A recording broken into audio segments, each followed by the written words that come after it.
Secretary, thank you very much for that introduction, but more importantly, as a lot of the senators here know, for being my friend for a long time. And thank you for joining the administration.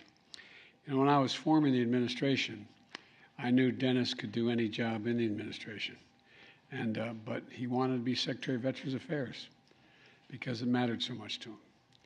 And I think the most important thing to have someone in charge of that department was somebody who cares about what he or she is going to do.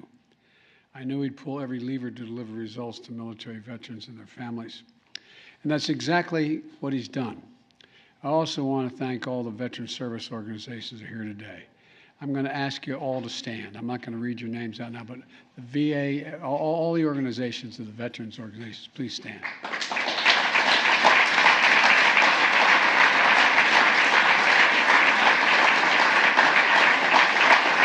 Thank you.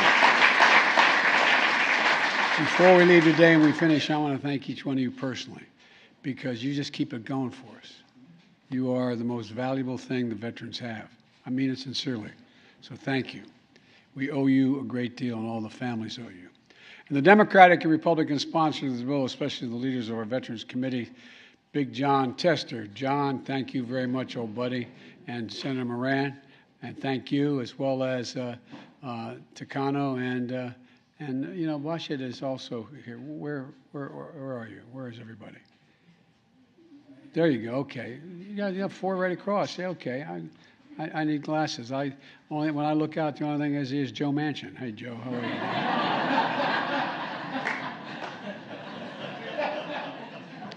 you? God, I wish I had Joe's hair. All kidding aside, all friends. Look, you all did so much to make this day possible, all of you. And you're critical to the passage of the Pact Act, which is on the floor right now. And the act would extend benefits and services to those exposed to burn pits and toxic substances during military service, I should say, and we need your support to get it passed. And in my State of the Union address, I laid out a unity agenda of 4 big things that all of us, Democrats, Republicans, and Independents, could tackle together as a nation. First was the opioid crisis. Second was mental health. Third was cancer. And the fourth was supporting our veterans. Today, our administration is delivering on that agenda. In just a moment, I'll be signing 9 different bills with overwhelming bipartisan support that improve care for our veterans and honor their service and their sacrifice. And you've heard me say it many times before. Our nation has many obligations. It only has one truly sacred obligation. And I mean it, and I've been saying this for over 35 years, sacred obligation. And that's to prepare and equip those we send into harm's way and to care for them and their families when they come home. It's a sacred obligation because veterans are the backbone, the spine of who we are as a country. Less than 1% of the population risk everything to defend our nation and our values and everything we hold dear. And you know, the 99% of us who don't, we owe them. We owe them big. And that's what today's all about, is paying a debt, in my view. The United States and the State of the Union, I talked about, we need to talk about burn pits that incinerate waste of war, tires, poisonous chemicals, jet fuels, and so much more I won't even mention. Toxic smoke with thick poison spreading through our bases and into the lungs of our troops. And when they came home, many of the fittest and best trained warriors we've ever had were not the same. Headaches, numbness, dizziness, cancer. My son Bo was one of them. Under Secretary McDonough's leadership, the VA is pioneering new ways to link toxic exposure to diseases and to help more veterans get the care they need. Earlier this year, we expanded the eligibility for veterans suffering from 9 rare respiratory cancers. But current law does not entitle all toxic exposed veterans to mammogram services. It does now, until today. The bill I'm signing into law will ensure that veterans who serve near burn pits get the preventative care they need. It's named after Kate Hendricks Thomas. And her husband and her handsome son is here today with 2 cousins. 2 cousins, right? Welcome, guys. Thanks for coming. This guy...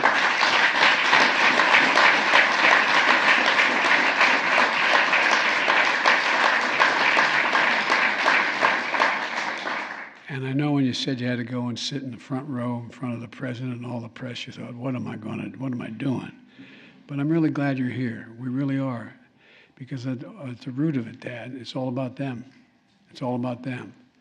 You know, Marie, a military police officer who was deployed in Iraq, diagnosed with stage 4 breast cancer from a mammogram. She advocated for women and men in the military to have access to such life-saving screenings. Sadly, she lost her battle in April. Gone too soon, but her legacy is going to live on forever. Our hearts are with Dr. Hendricks Thomas's family, and as I said, are here today, and other survivors, other cancer survivors. Another bill improves breast imaging services for veterans regardless of whether they're exposed to burn pits or not. Another extends the law that sunsets next month to compensate Americans who develop cancer and medical conditions from the nation's World War II-era nuclear programs. Beyond medical support for our veterans, several other bills honor our members in uniform and those who fought tirelessly on their behalf. The Congressional Gold Medal is going to go to U.S. Army Ranger veterans of World War II. Rangers who played a critical role in the D-Day invasion in Normandy, which began 78 years ago yesterday.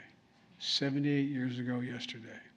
This elite group once numbered 7,000, but now it's down to 12, a dozen left. On behalf of our nation, we want to thank them for their heroism and their service.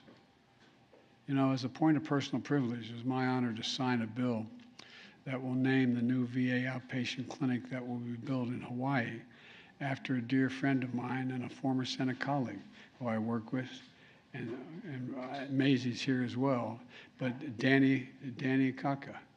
Danny was a great friend. He was an Army veteran of World War II and a former chair of the Committee on Veterans Affairs. One of the finest people I ever served with. He really was, a man of great honor and integrity. Today, I'm also signing a bill that dedicates a Veterans Center in Utah in honor of Colonel Gail Halverson, known as the Candy Bomber you heard about that Dennis just talked about. And I'm signing a bill that makes it easier to continue honoring veterans who have a building named after them when the VA switches properties. In other words, if there's a named building and the property is being abandoned, whatever building they're moving into, that will take on the same name. We'll have to go through the process of getting it authorized again. The remaining bills focus not just on our veterans' past, but the success of their future. We're going to strengthen the oversight of the VA's activities so veterans get the care they deserve, and restoring educational assistance benefits so veterans displaced by COVID-19 can continue to gain new skills to meet the demands and changing the workforce. Look, let me close with this. Last week, we commemorated Memorial Day. And a reminder that our veterans and our military families represent literally the best of America, the best of America. We can never fully repay the debt to all of you, but I promise that my administration will always have your back. I made that commitment when I ran, and I commit that now, and the men and women sitting before me made a similar commitment. We mean it. This is something we Bidens take personally. Every veteran and family member of a veteran who serves has made our lives, our liberty, and our very nation possible. We owe you. We owe you. And we thank you. May God bless you all, and may God protect our troops. And with that, now I'm going to go and sign those 9 bills. And at some point, I don't know, I'm no longer doing advance work, John, but I got to get you all up here for the signing. We'll work that out. So thank you. And again, kids, thank you for being here, okay? Thank you very much. Maybe I can talk to you afterwards. Will you talk to me later? Okay. All right. Thank you.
Good day we get to sign. Now I go.